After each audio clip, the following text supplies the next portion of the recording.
Soyez les bienvenus, bonsoir, merci de votre fidélité. Nous irons débattre de la 5G. À Moëlan-sur-Mer, des citoyens se sont réunis ce matin pour parler des enjeux de cette nouvelle technologie, évoquer aussi leurs inquiétudes.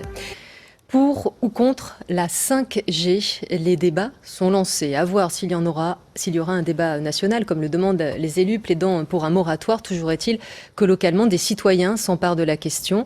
Illustration aujourd'hui à Moëlan-sur-Mer, où des habitants se sont réunis pour parler de la 5G, des enjeux, des impacts éventuels sur l'environnement ou sur la santé. Florence Malézieux, Catherine Aubel. Ils sont ce matin une bonne soixantaine de riverains à participer au débat initié par le collectif Antenne et celui du Pacte pour la transition. Au pied de l'antenne relais, ce n'est pas un hasard. La perspective du déploiement de la 5G ne manque pas de les interpeller. On va rester dans notre canapé, complètement connectés, on n'aura plus le droit de réfléchir, ce qui les arrange bien. L'énergie, elle est pas infinie. Donc à un moment, il va falloir savoir être sobre.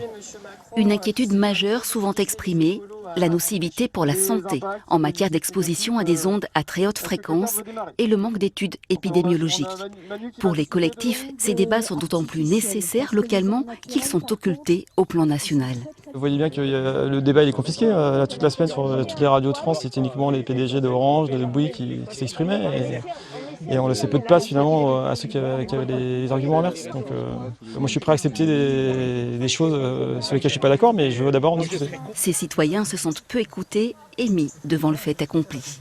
Il y a comme une précipitation. Pourquoi ne pas attendre le rapport de l'ANSES en 2021 ?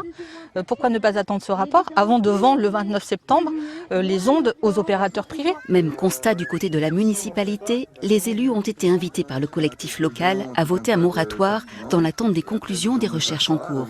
Ils se disent prêts à adopter un vœu en ce sens, mais reconnaissent leur faible marge de manœuvre. On déplore en tant qu'élu d'avoir une boîte à outils très limitée. Les maires ont aujourd'hui une quasi-impossibilité à bloquer le déploiement des antennes 5G. Et ça, il nous semble que c'est vraiment dommageable. Les enchères pour l'attribution des premières fréquences doivent démarrer à la fin du mois, d'où l'urgence de lancer le débat.